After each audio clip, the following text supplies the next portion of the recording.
Hello, my name is Faye Hedera and welcome to Meet the Conwegians.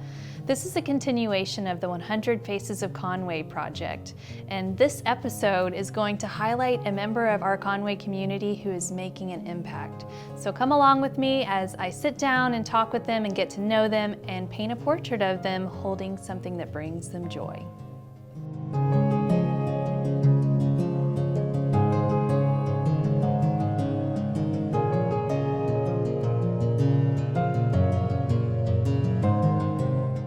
So tell me a little bit about these things that bring you joy. Why did you select the globe and the starfish? Okay, well, thank you for asking. Both of these objects mean a whole lot to me. We'll start with the globe. I've had a chance over these past 30 years to visit 45 different countries, and my impetus for traveling started at UCA in 1993. I had a chance to travel to West Africa with a group of students from UCA, from the college, and then the following year in '94, I had a chance to go back as like a mentor to the students who were selected. But long story short, when my feet hit African soil, I just felt like my life was transformed. I felt all of a sudden that I was somewhere where I really belonged. Not that I didn't belong here, but I just felt suddenly just welcomed.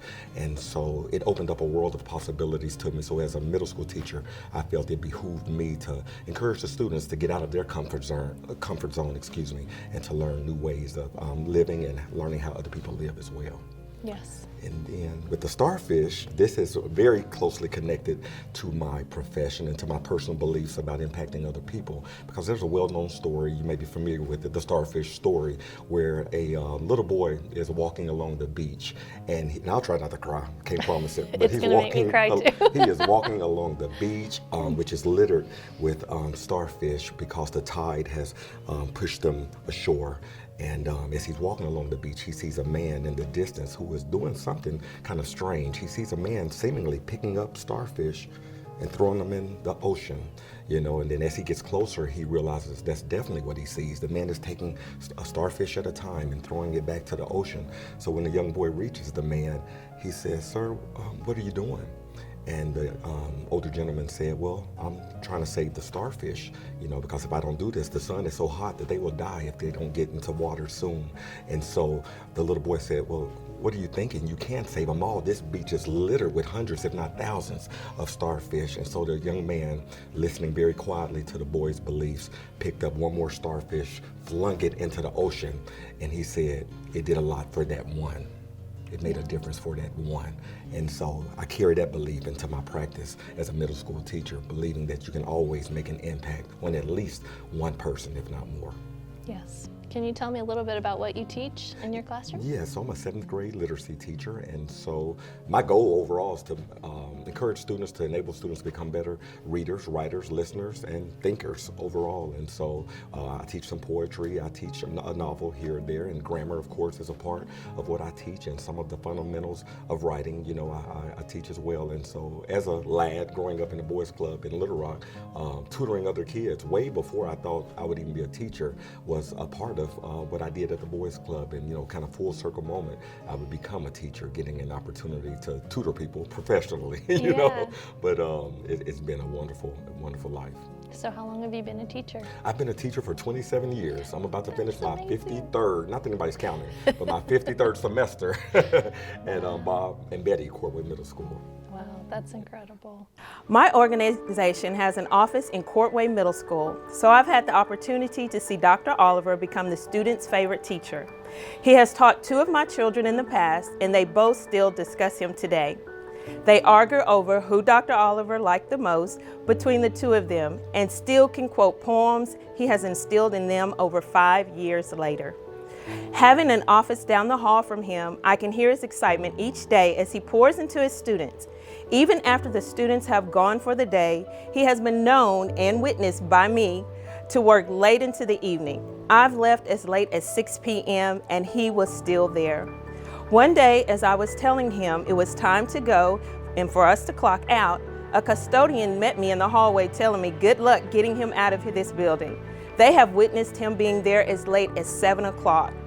His passion and dedication is so obvious to all who has had him as a teacher. All right, so without further ado, Miss Penny is going to reveal your portrait. Wow. So. Wow. That is incredible. That's incredible. Gosh. I'm speechless. That is absolutely amazing, Miss Hedera. Miss Penny, that's incredible. So yeah, amazing. thank you I for know I all need to that find you do. some words, but I can't find any right now.